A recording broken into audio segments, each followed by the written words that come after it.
ভাই পরের ভাতার নিয়েও দৌড় মারি নেই আর পর ঘর ভাঙি নেই, খাও ফাও, আমার বদনাম না করলেই হয়।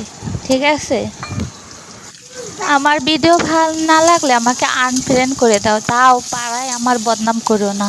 আমার জন্য একটা কবর খুঁড়তো না, যাতে আমি তাড়াতাড়ি সেই কবরে চলে যেতে পারি।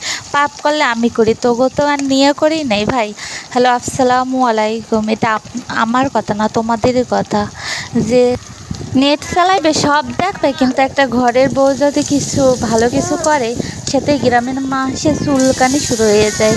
ভাই আবারও বলছি, আমি তোমাদের ঘরও ভাঙে নাই আর তোমাকে স্বামী নিয়েও দৌড়ও, মানে আমার বদনামটা একটু কমই করো, বুঝছো? আমি যদি ঘরে বসে ভালো কিছু আমেরিকান ডলার পাই, তাতে তোমাদের এত গা জ্বলে কা? ভাই একটা মেয়ে কখন দুনিয়ায় আসে জানো?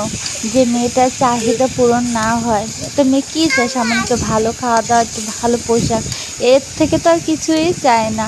সেটাই যদি না হয়, সে মেয়েটার কী করার উচিত? একটা ছেলে পেলে সামলিয়ে, সংসার সামলিয়ে যদি কিছু একটা করতে চায়, তাতেও তোমরা বাধা দাও। এটা কি তোমরা ঠিক করো?